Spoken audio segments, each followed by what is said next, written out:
I'm glad you've come, though I'm afraid there's little in... After you left, we reached out to both the but the results were always the same. Whatever the...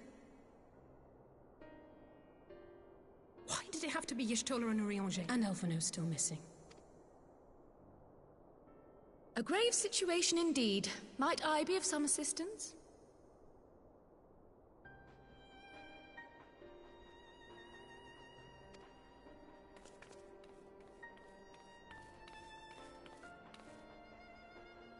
Kryl! I thought you busy delving into the mysteries of Eureka. When word reached me of the plight of our friends, I could not well stay away. As a fellow scion, not to mention your erstwhile mentor, this is one of those times you should feel free to call on me, regardless of my personal circumstances. Yes, I should have thought of that. Thank you for coming, Kryl. We would welcome your insight. And I should be happy to provide it. Now, what's this I hear about Alphino heading into Imperial territory?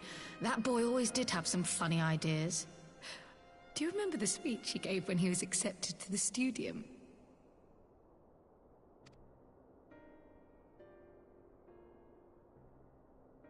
My life's goal is naught less than the salvation of this star.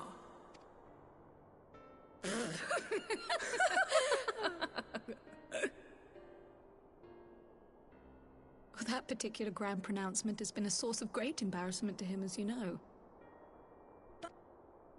Yes, he remains altruistic to a fault, but I'm worried he was too fixated on his goals to see the dangers, as has happened before.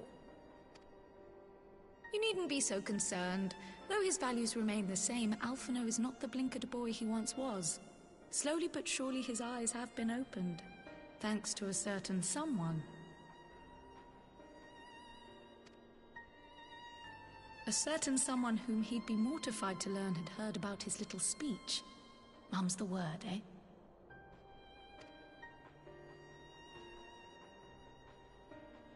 Right, I'd better have a look at our patients.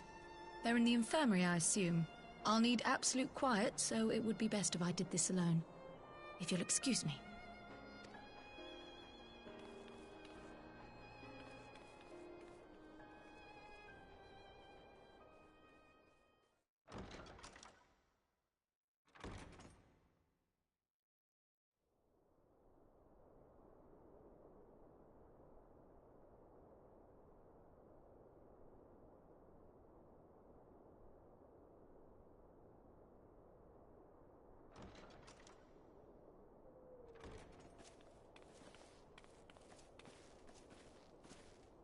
All three are in fine physical health. At a glance, I would say they were merely sound asleep. Except for the fact that I couldn't sense the slightest trace of them in their bodies. It's as if their souls have taken leave of their physical forms. Ah, yes. The Elder Seedseer made a similar observation. I've read the report. When you heard this mysterious voice, you described feeling as if you were somewhere else, yes?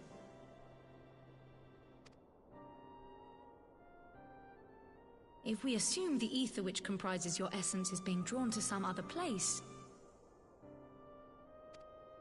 then it may be possible to follow the trail it leaves behind, just as we did in our search for Thancred.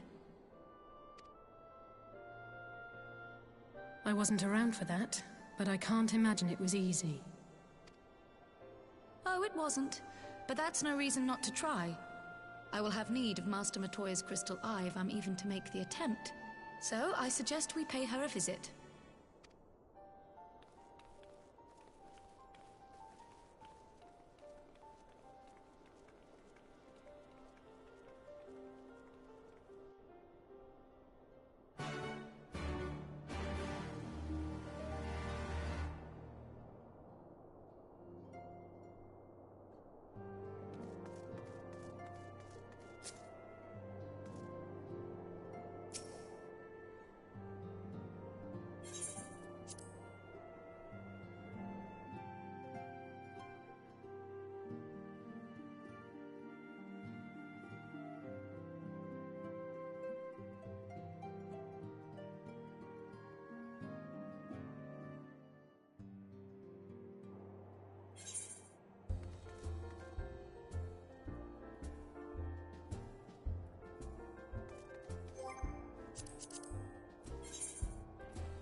Come to disturb my peace again, have you? I hide myself away in a cave, and still you people insist on pestering me with your problems.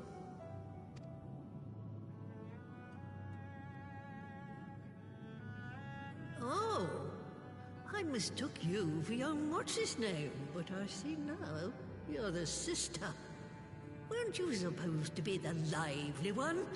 I've seen happier faces at a rain-sodden burial.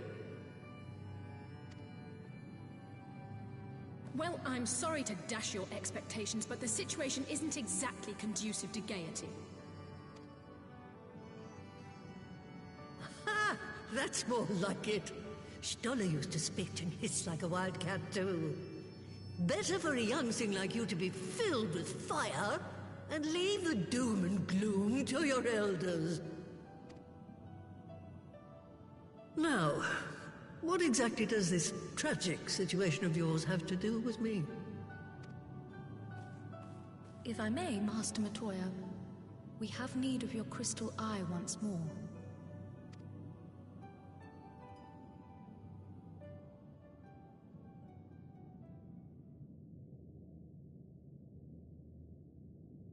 And Stoller is one of the afflicted, is she?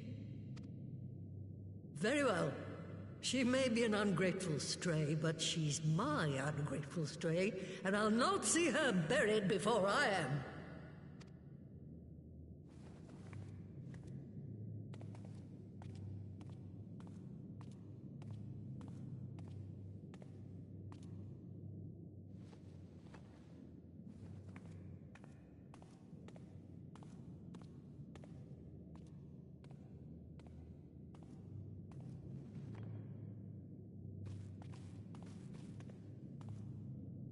Right. Let us see what we can see. I'll begin from where our friends first fell, and cast my senses out from there.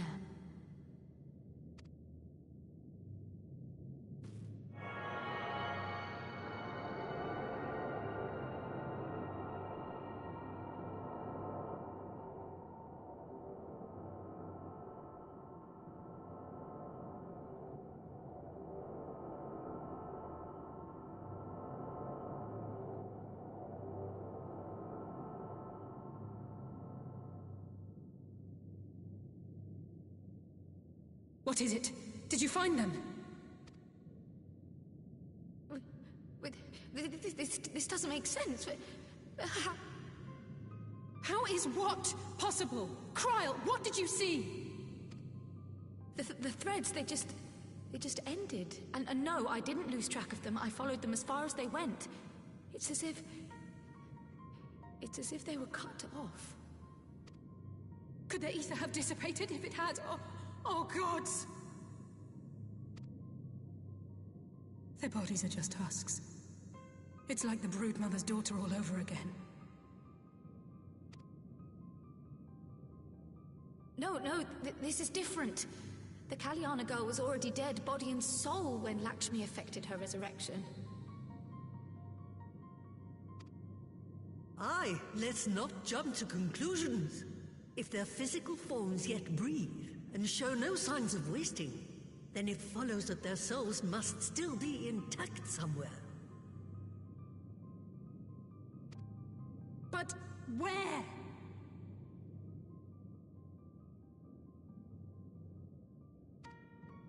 That's the question.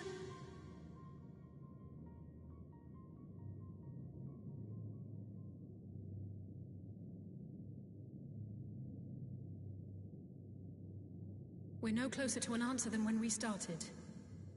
But knowing their souls are still out there is progress of a sort. We just have to keep looking. Pray, excuse me a moment. Yes? I remember, but... That was Lise! Apparently, a group of Populares have defected to Alamigo, and Maxima, the envoy Alphino left with, is one of them. I'm sorry. I realize we've barely begun here, but... Go, child, go! You've made up your mind, and life's too short for dithering. I'll do some digging in the meantime and see if there isn't some other method we could use to continue the search.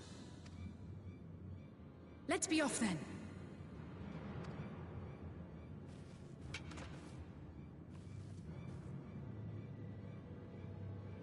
Oh, not again. The enchantment barely seems to take these days. I'd chalk it up to old age, but I rather doubt it's that simple.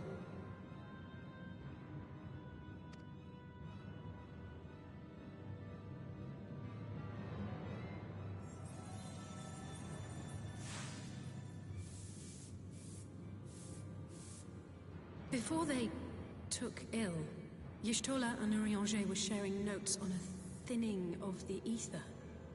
It seems to be happening all over. Does it now? And here I was, all set to blame my woes on that creaking mountain of refuse clogging up the Thaliac. I fear something has gone awry. Still, there's naught to be gained from starting in shadows. You can only do what can be done, and that but one thing at a time.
I'm sorry to drag you halfway across the realm, but when Maxima mentioned Alphino, I thought you'd want to hear the news in person.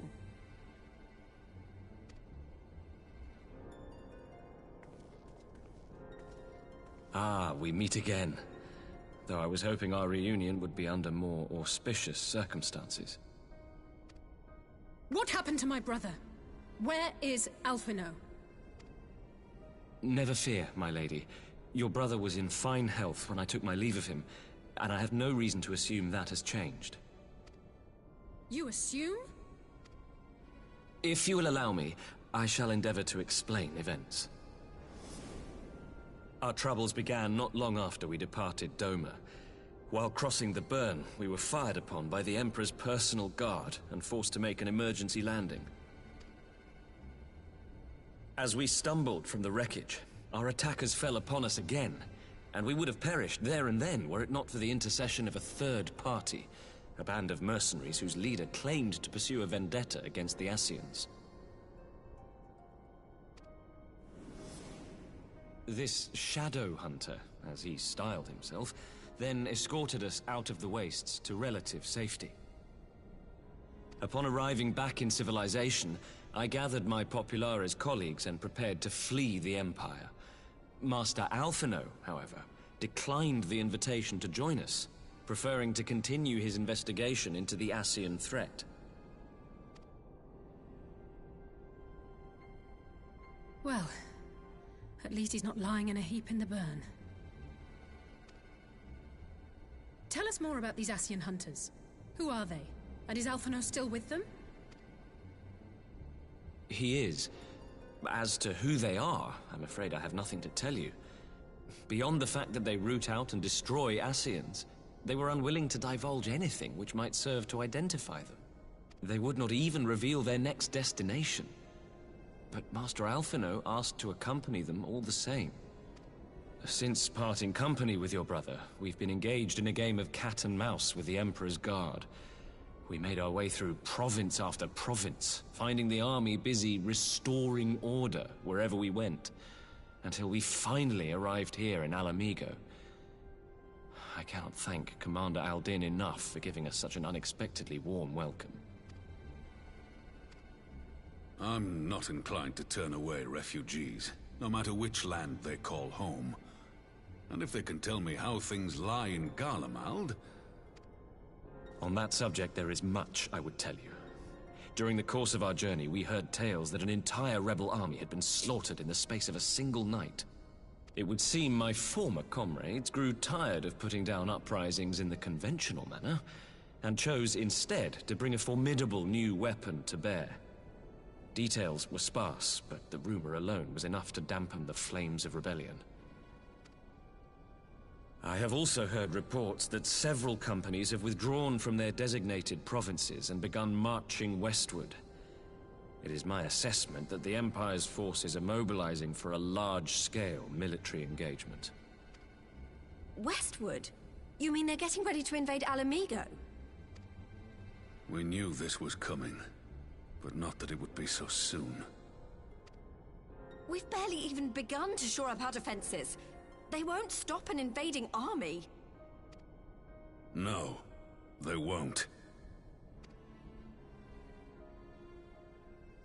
Dispatch messengers to the Alliance leadership requesting reinforcements, and send word to our officers in the field to hasten completion of those border fortifications. Prepare to meet the Imperials head on!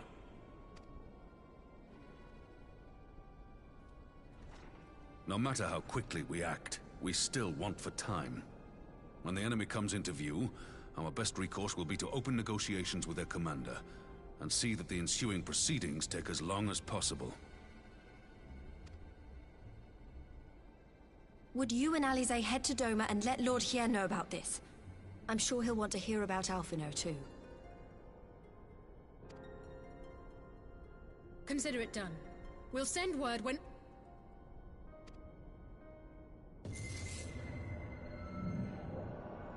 Untold sorrow must be changed. Ahead looms a calamity. Eon become instant. Throw wide the gates.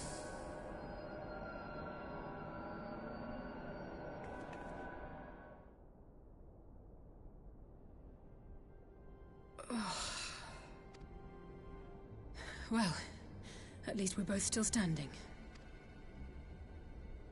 Oh, thank the gods. I thought we'd lost you for a moment there. Why does this keep happening? I wish I knew. Nothing we've tried has brought us any closer to an answer. We'll keep working on it. But first, we need to go and see Lord Hien.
It seems the engineers have matters well in hand. Should the barrier work as we intend, Doma will be free to reinforce her allies in Alamigo without fear of weakening her own borders. Honored friends, the time has come to put your hard work to the test. Start the generator.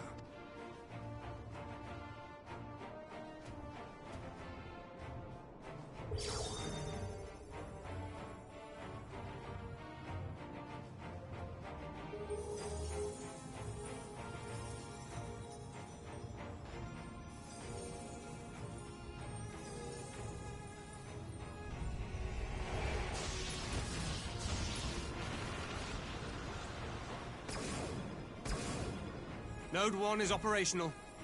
Nodes 2 to 8 are reporting similar energy levels.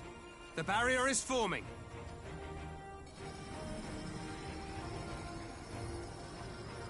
$1,000 yards. 2,000. 3,000.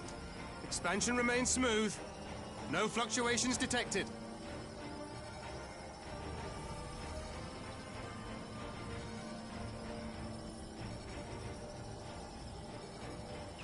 4,000! 5,000! Target altitude reached!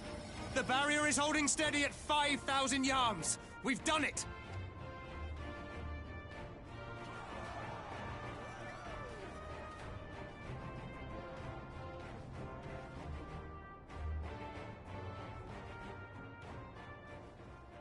Is that an Imperial airship?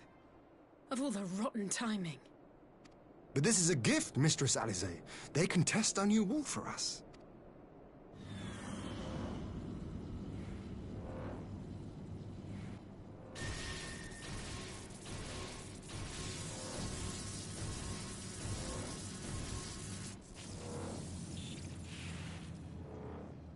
Seems solid enough, though I was hoping for a fireball.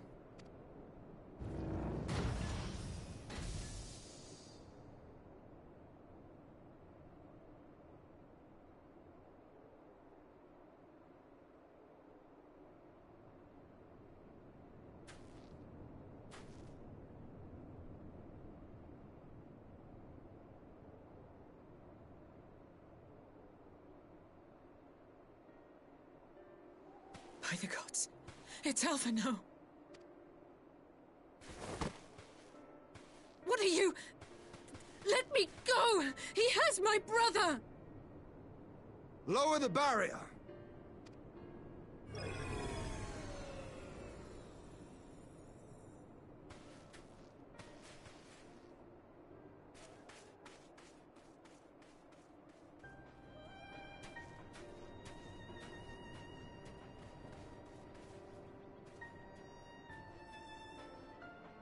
Be at ease, girl. The lad is not dead, merely locked in slumber. No, not him too.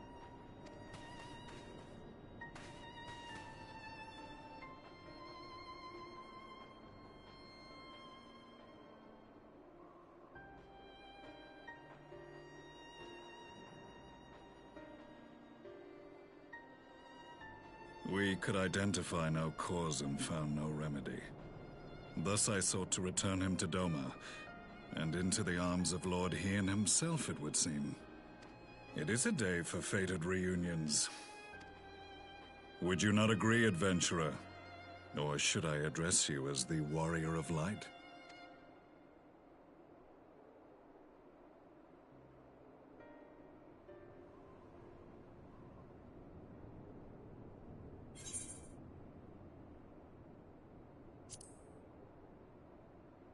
Aye, Gaius van Baelsar, the Black Wolf.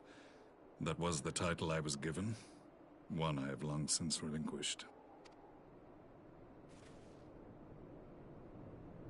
Stand down. The legatus of the 14th Imperial Legion died in Castrum Meridianum. I am no more than Gaius Baelsar, a man without rank or allegiance. Impossible! There's no way you could have survived. Do you remember how it unfolded? How I was deceived by La Habrea? How I was convinced that reviving the Ultima weapon would allow me to bring peace to Eorzea? The Ascian used me, as he used so many others, all to further the restoration of his wretched god. Yet even with the might of Alec at my command, you bested me. And as the Praetorium went up in flames, I was content to burn along with it. For a moment at least.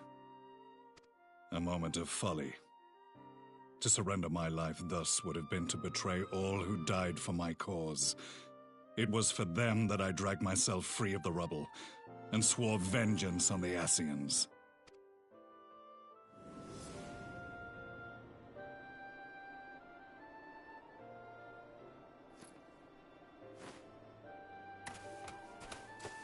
The Black Wolf has shed his pelt, never to return to Garlemald or her legions.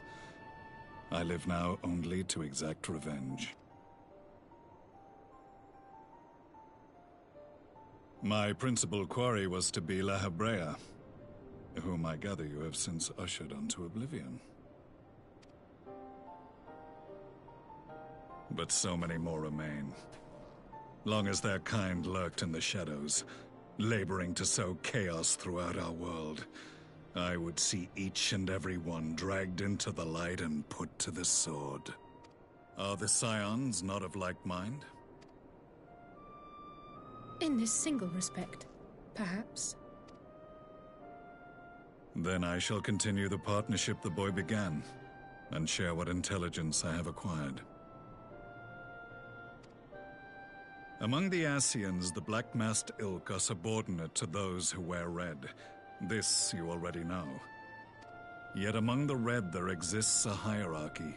Those set adrift with the shards clearly stand below those still joined to the source. Nabriales, who once dared to intrude upon the Rising Stones, belonged to the former group, and while he was indeed a dangerous foe, his powers were inconsequential next to the paragons of the source. The first was La Hebrea, who plagues us no more. There is also the white-robed Elidibus, and the elusive Emmet Selk, about whom little is known. We have files on La Hebrea and Elidibus, but I believe this Emmet Selk is new to us?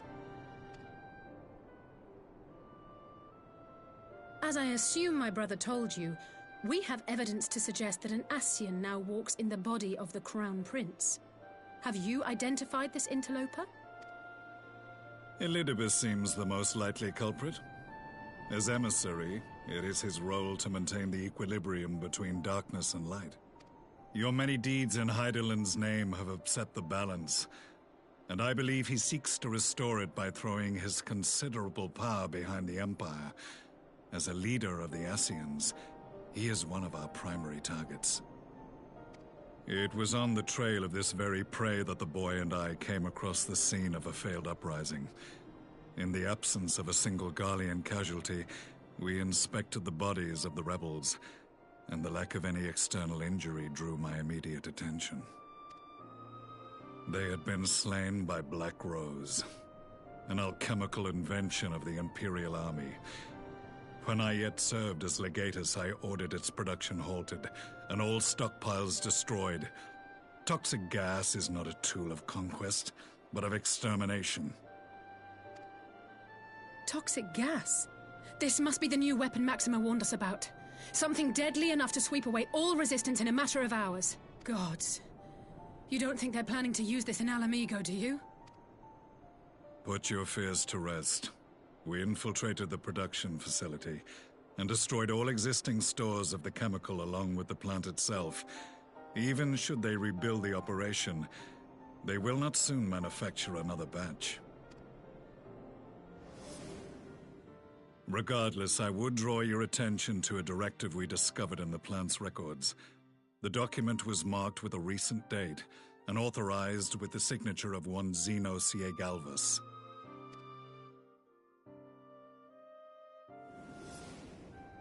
A dead man signing the death warrant for thousands.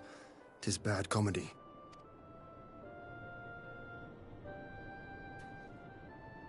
But the tale does not end there. Within that same facility was a chamber filled with devices of elegant design. Cloning technology, we realized. And what should we find in each and every incubator? But a young Emperor Solus.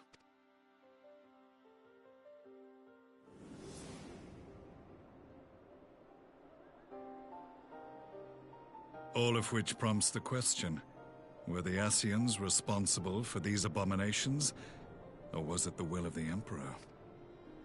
I must know which hand guides the Empire. Though I have given up my rank, I am yet a son of Garlemald, and I will fight for the future of my homeland. It is time I return to the hunting of shadows. We should focus on our common foe. To reopen old quarrels now would serve no purpose. You saved my brother's life, so I'm willing to let sleeping dogs lie. But in truth, it's not my decision to make.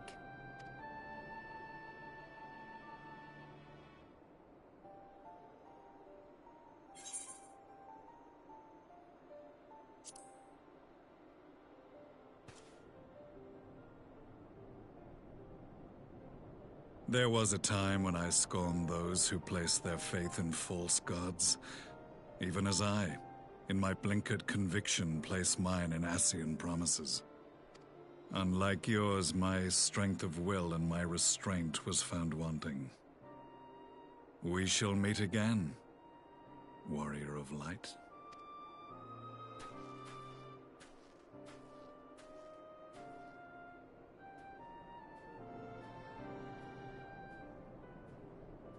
So that was the infamous Black Wolf. An unexpected ally, to say the least.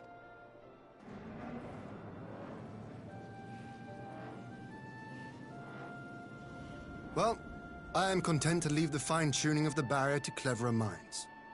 Let us bid our friends from the Ironworks farewell, and see what can be done for Alphinaud back in Dorma.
supplies of Black Rose have been ruined, but the new plant is already under construction. We should have the first batch ready in time for the offensive, Your Radiance.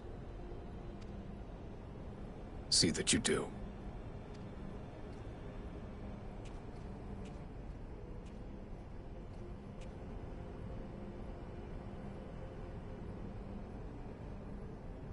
Ah, yes, the infamous Black Rose. If I recall correctly, Gaius did not much care for the invention.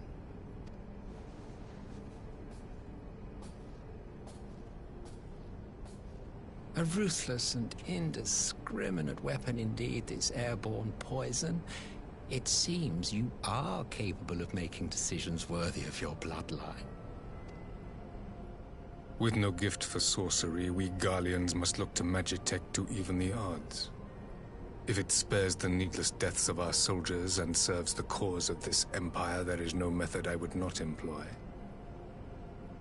How very noble of you.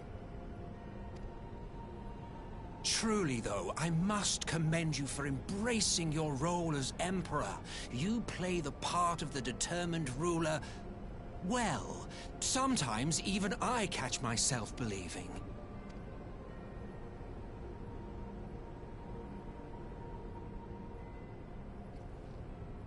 A silent agent of death. Now that I think on it, Black Rose may well possess the perfect aspect. Slowly but surely, the deluge of light has worked upon the ether here in the source, and the gas should be most susceptible to its influence. Well, I shall leave you to your own devices. Go forth and bloody the land with your grand and glorious war.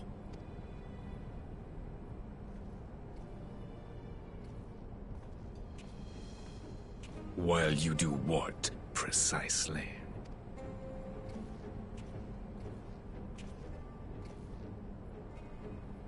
Need you ask? I will be doing what all Ascians do. I am well aware that your kind exists only to usher in the next calamity. But you seem oblivious to the harm your singular agenda causes to the Empire. You cannot have forgotten the events which followed your mortal demise.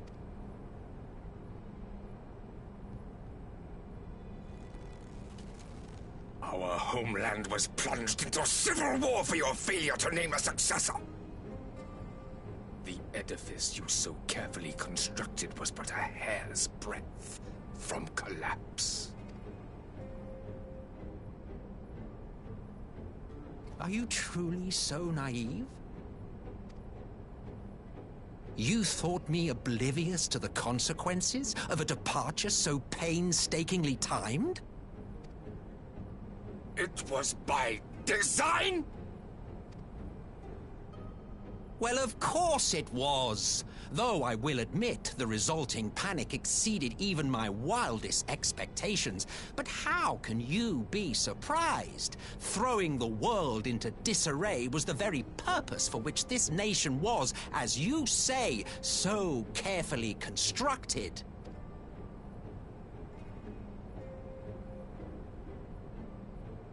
Now, if you have no further questions, I must be on my way.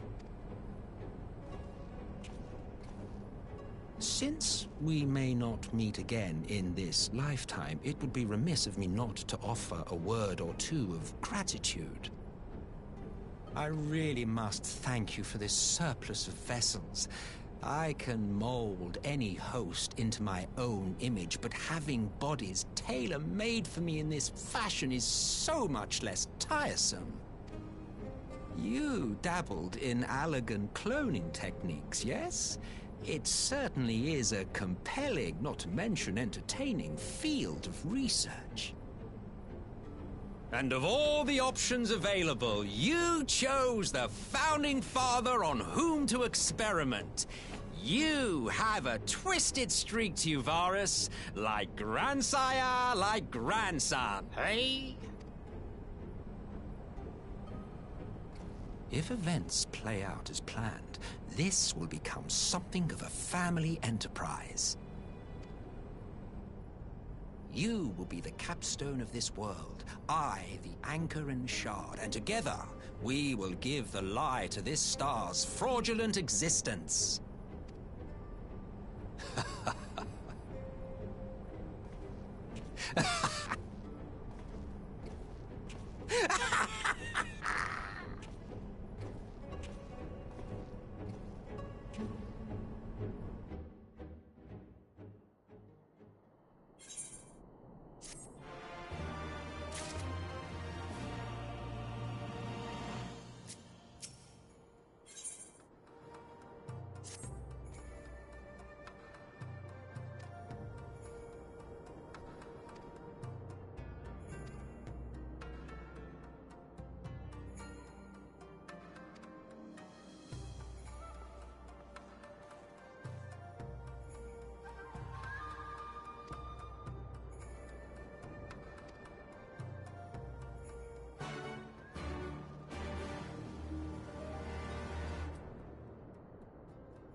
Welcome back, you two.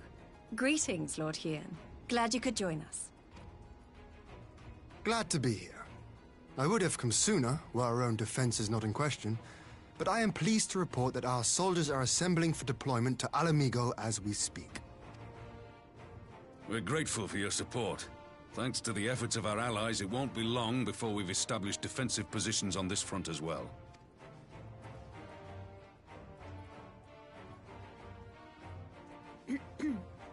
We have some good news, too.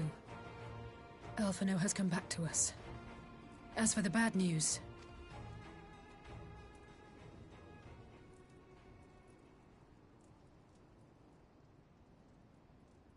So, Alphino won't wake up, Gaius van Baelsar is alive and hunting Ascians, and the Empire is planning to poison us all with toxic gas.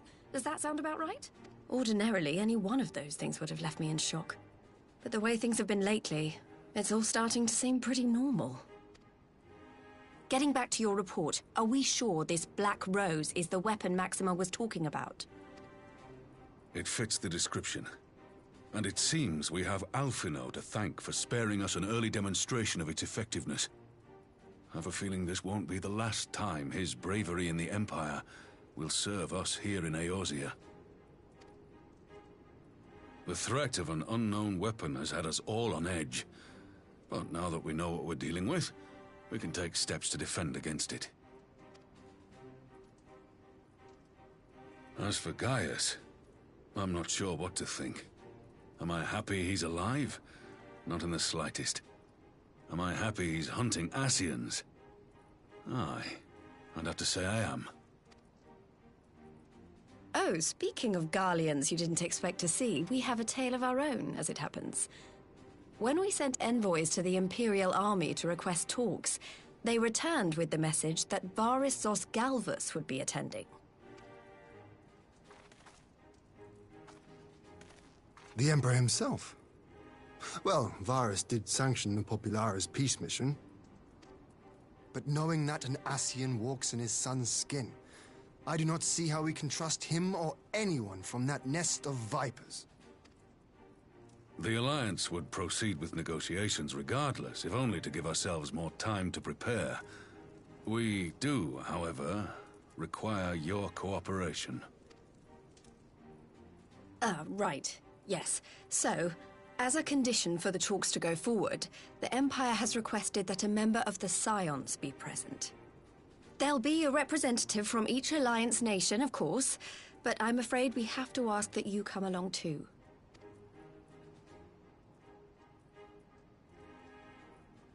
God, Lise, you know how much I hate politics. But then, what choice do I have? Alphino and the others aren't going to do it.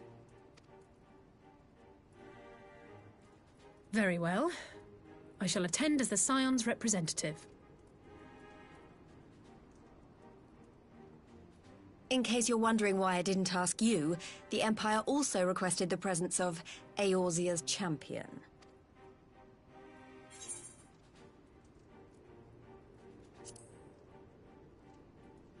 That's settled then. We don't know what Varys means to bring to the table, or why he wants you there, but having you close at hand will make all the difference. The meeting will take place on the border. Anticipating an early assault, we mean to position the bulk of our forces nearby. The Alliance leaders should already be on their way. Once you're ready, we can head out and join them.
Esteemed representatives of the Eorzean Alliance.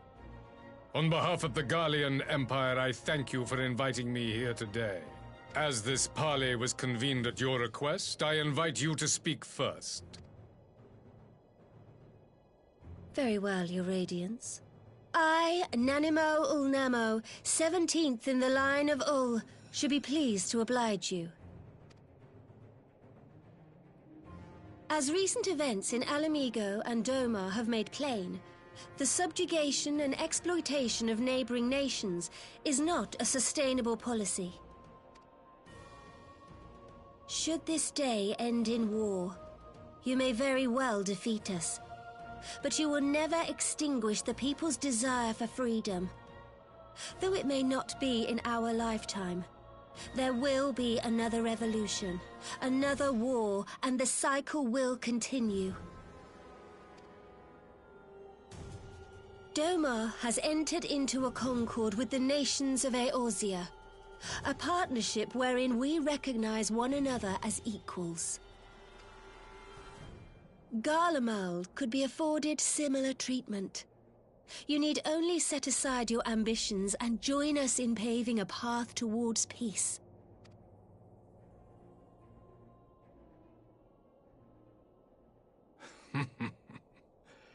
You will not win me over with sophistry, Your Grace.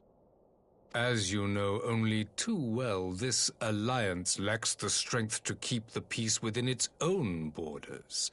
Even now, your struggles with the Beastmen continue unabated. Divided, you sow this fertile soil with the seeds of your differences and reap naught but discord and chaos for your trouble. Eorzea must be united under one leader, one purpose. I would offer you both and bring an end to your strife. With all due respect, Your Radiance, the only thing that you offered the people of Alamigo was fear and hopelessness. The citizens of Dorma can also attest to the meager arms of Imperial rule. There is no purpose to be found in a life of oppression, each day more uncertain than the last. Our people are willing to die for their freedom. A great many already have, and countless more will, if we don't put an end to this madness here and now.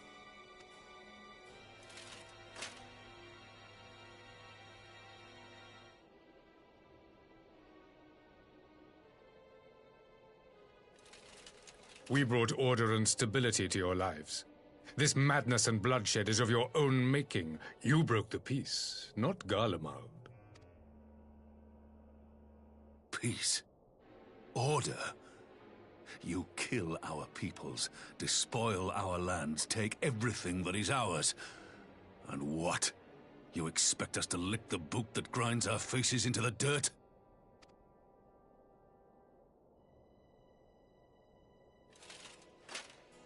I expect you to weigh the costs.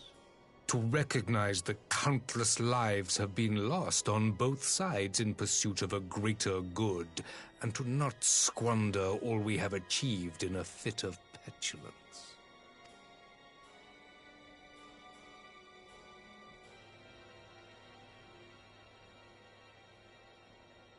Your Radiance, I fear I can personally attest to the dangers of pursuing one's vision with such righteous fervor. For 1,000 years, the Holy See of Ishgard waged war with dragons.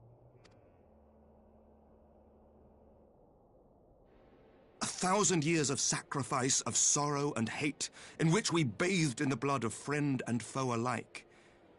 Had it gone on any longer, we may well have drowned. Yet we have chosen to raise ourselves out of this bloody spiral, and have since made peace with our former enemy. So I understand. No doubt the dragons were more receptive to your overtures in the wake of their leader's demise.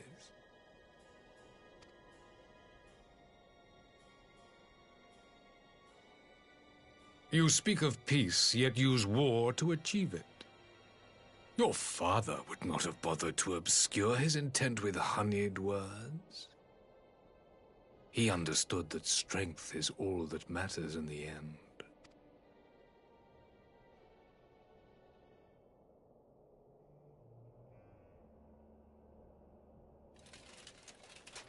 Without his clarity of vision, I can but wonder what will become of Ishgard and her people.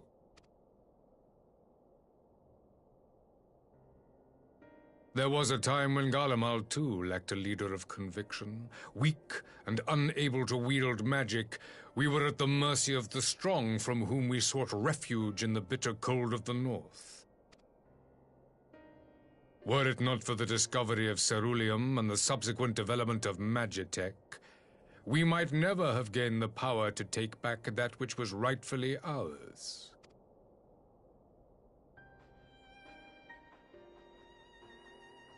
You speak as if your people were the first to have been driven from their homes. Limsa Lominsa was built by wayward souls in search of a place to call their own. On the shores of Vilbrand we found it, and from those humble beginnings did we grow and flourish.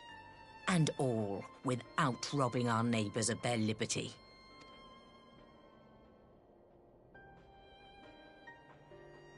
So saith the pirate. Am I to believe that you simply asked the kobolds to yield up their lands and that they were happy to oblige you? That you did not drive them out like rats in the hold of one of the many ships seized by your privateers.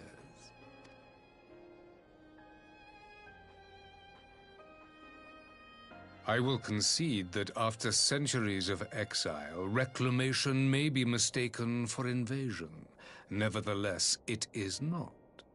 And those who till stolen soil have no right to object when cast out in turn.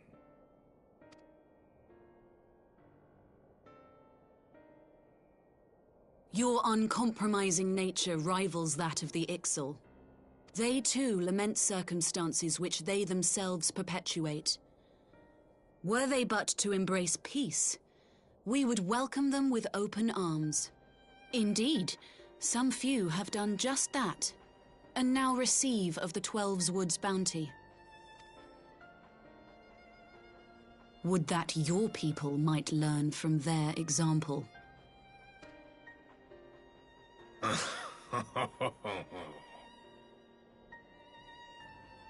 You dare compare us to the Birdmen? You who thought to invoke the 12 and threaten all of creation?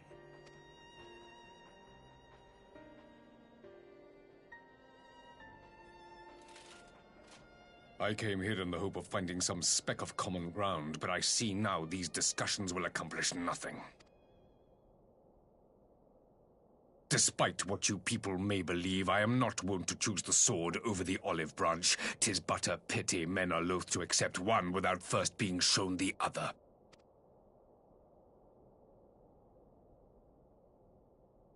Wait! I beg you. This meeting was supposed to be a chance to find a way forward together, not to bemoan the missteps which brought us here. Please. If you truly consider violence a last resort, there must be a way we can come to an agreement.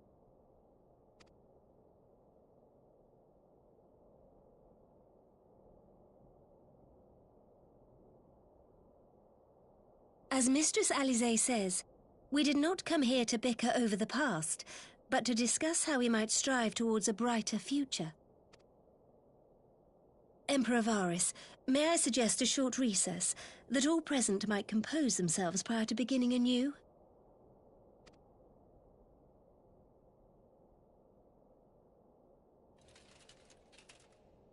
Very well.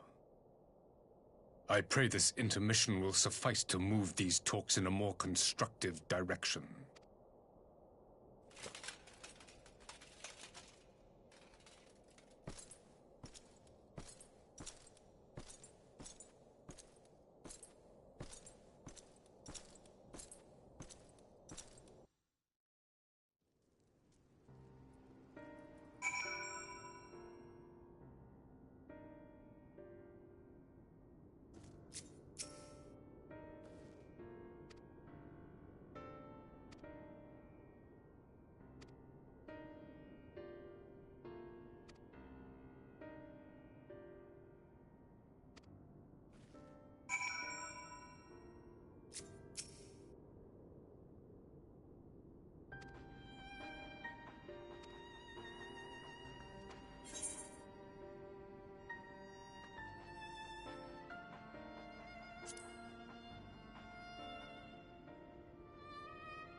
Now then, who would have the floor?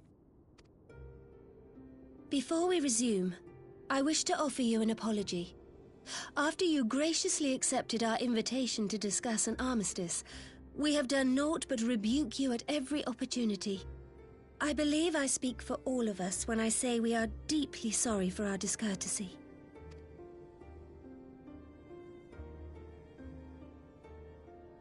I'll admit your familiarity with our affairs surprised me, and served to remind me how little I know of yours. I think all here can understand the desire to reclaim one's homeland. But why expand further? That is my question. If I may, the answer can be found in the Imperial doctrine they took great pains to impart to my people. Recognizing the threat icons pose to the world, Solus Zos Galvus decreed that they were to be eradicated. To this end, he began a campaign to unite all lands under the Garlean banner. Or so we were taught. Yet the Emperor only reached the burn, the Baron said to have been laid waste by icons, after conquering all the lands that lay between. What is more, I am quite certain the practice of summoning was not nearly so widespread in the days before the Empire's founding. When you put it like that, it all starts to sound like an excuse, doesn't it? But to distract from what? Why are you really waging this war?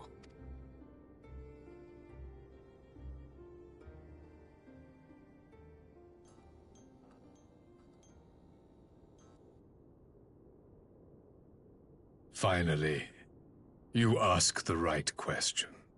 I can but hope you heed mine answer and at last accept the righteousness of our cause. My goal is this: to return the world to the way it once was, the way it was always meant to be. In doing so, mankind will be made whole once more.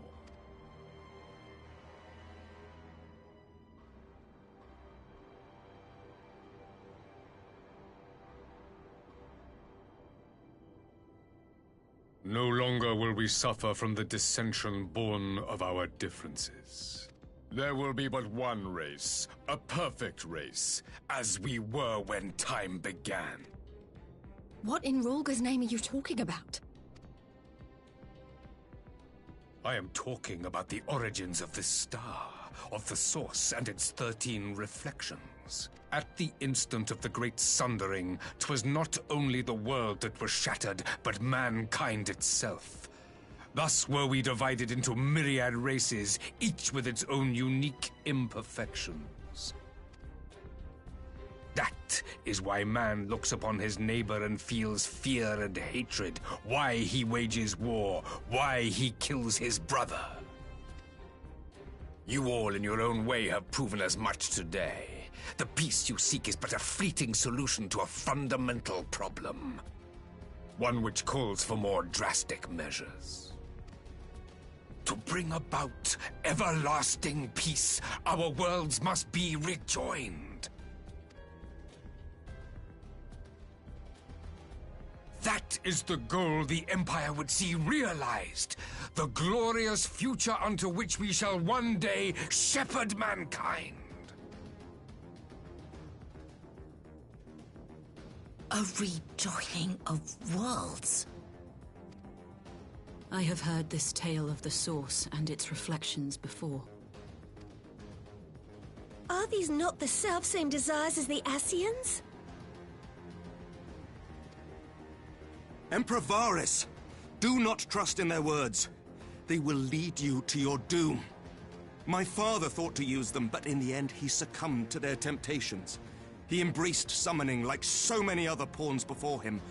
Do not tell us you mean to do the same.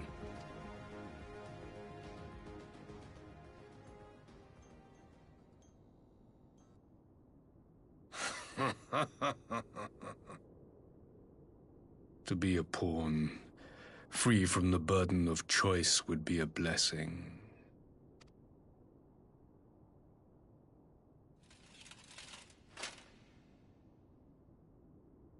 But I forswore that privilege the day I learned that the Garlean Empire was built by the hand of an Ascian. What?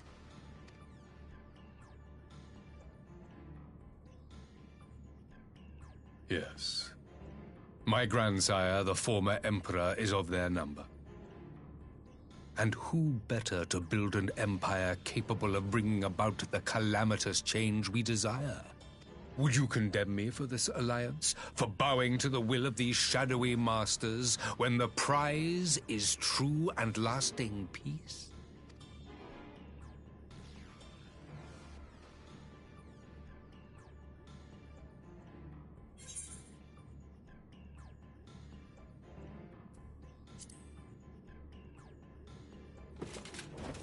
I come not to conquer, but to liberate.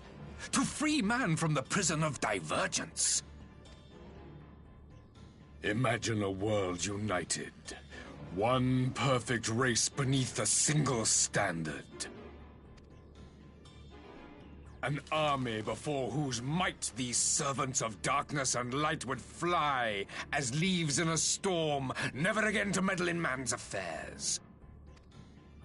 We would be the masters of our own fate. I bid you join me, not as subjects of Garlemald, but of a new nation.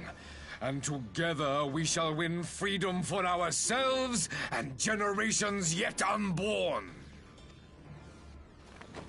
You want to trigger another half-dozen calamities? You can't be serious!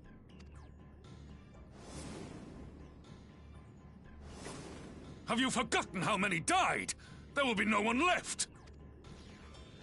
Do you truly imagine we would aid you in your bloodletting? It is unthinkable.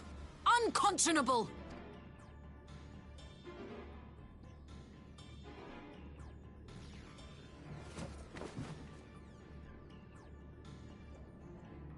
And what is the alternative? To be as cattle waiting for slaughter? I would have us work together, that we might take fate into our own hands. Into your hands, perhaps. But what of the other worlds, your radiance? With every calamity, you obliterate a star and every soul that dwells on it. To the Ascians, we are all but tiny, momentary specks within an indifferent universe. We cannot hope to oppose them until we have been made whole once more.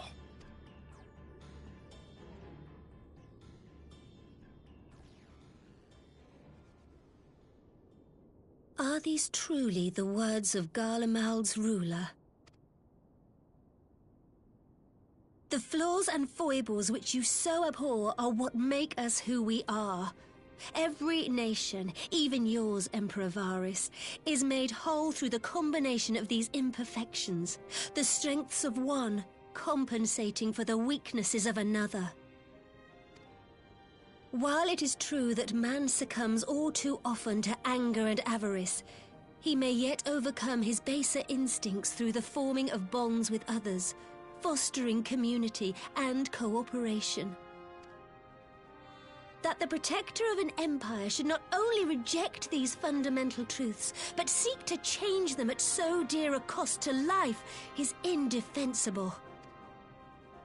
Such a man is not fit to govern.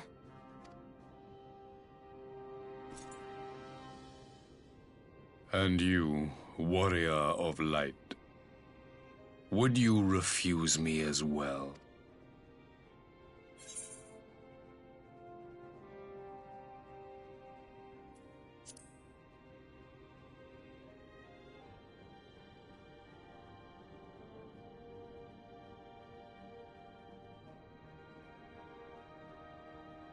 It would seem the Alliance is of one mind on this matter.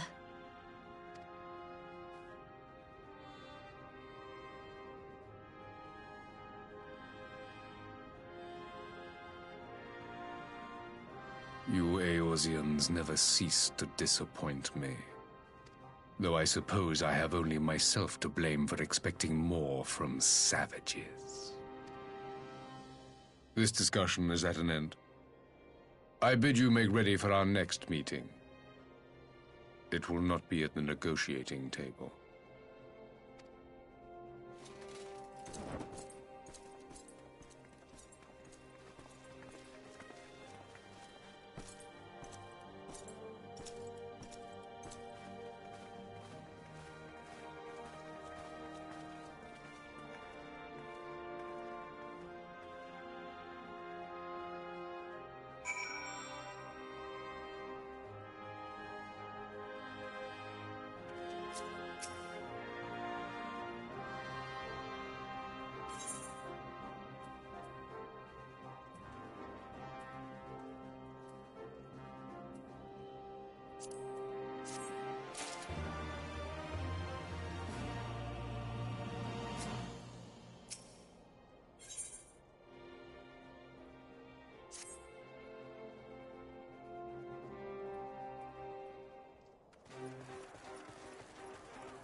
I'm not sure what I was expecting from our meeting with the Emperor, but it wasn't that. Still, at least we know now what he's really after. Aye, a future built on a mountain of bodies. I too want the Ascians dead, but not at any cost. The last of the reinforcements from Dorma arrived not long ago. I pray it will be enough. Given the Emperor's stated goal, this is a battle we can ill afford to lose.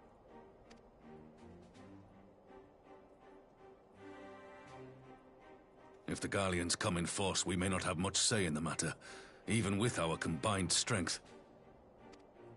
We knew from the first that the odds would be against us. But if there is even the slightest chance of victory, we must do everything in our power to seize it.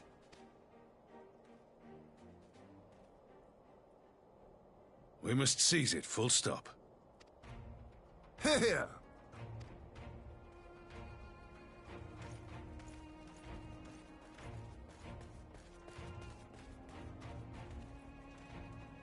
The two of you are to join an irregular unit and support the main host. I won't bother asking if you're minded to fight. After coming this far, how could I not? And for once, there's no one around to countermand me. Not that they would. Not even my brother. But we all know who really make the difference. Ready to frighten some Garleans? I wouldn't want to be on their side. Might I ask you to accompany the Dorman contingent? They are strangers here, and your presence would do much to raise their spirits.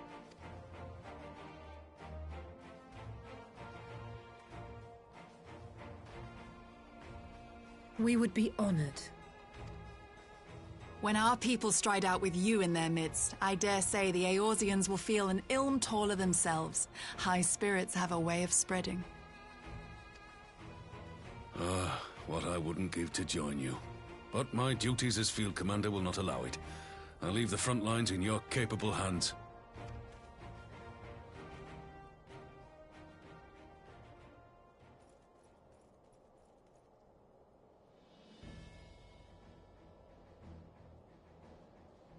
Comrades, ready your arms. The hour of battle has come. May the crystal guide us to victory!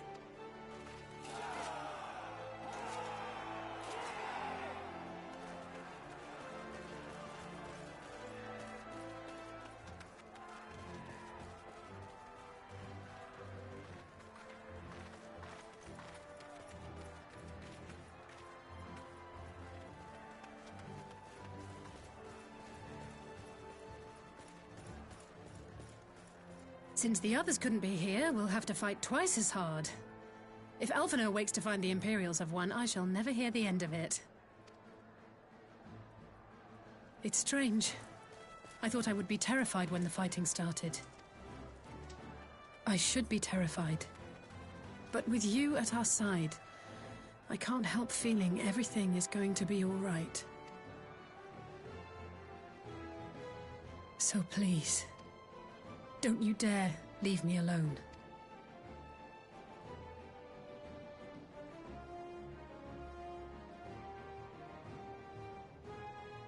No matter what happens, we have to survive together.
Forward! Forward!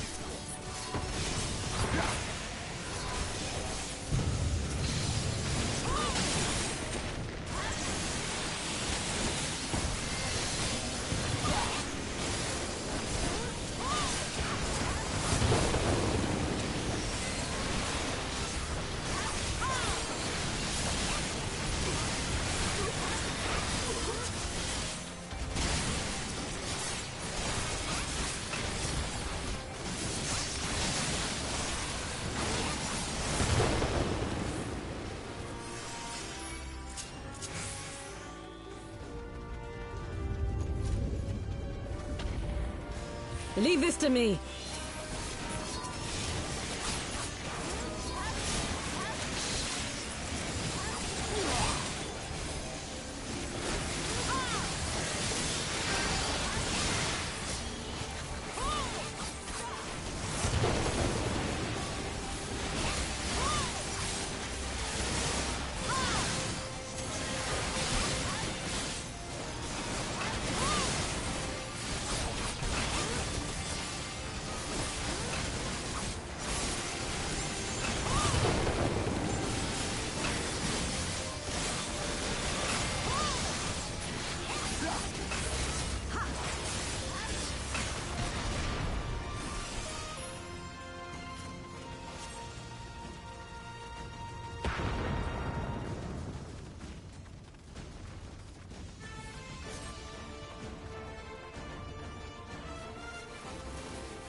I shan't hold back!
You underestimate me!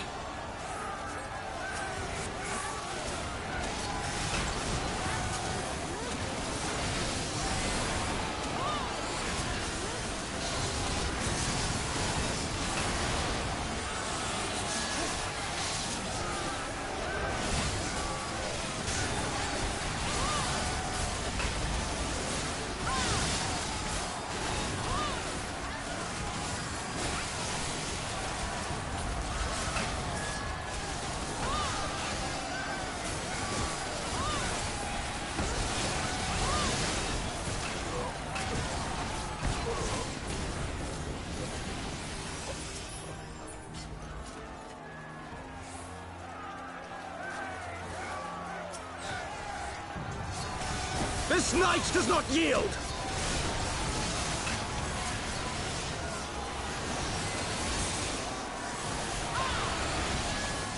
Out of my way!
One!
Time to get serious!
There you are, and none the worse for wear. Indeed. I had hoped we might do more to help, but there seems to be no one left to fight. A tactical withdrawal, perhaps? We should give chase. Finish them off while we have the chance. Imagine the other surprise when they wake to find the war already won.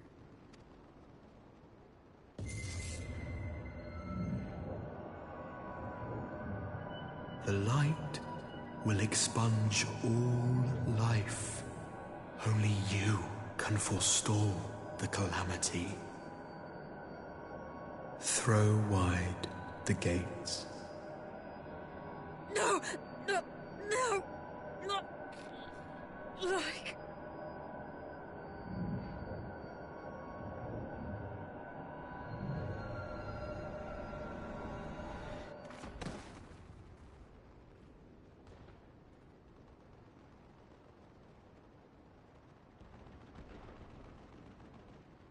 Oh no. Don't tell me. Are you all right?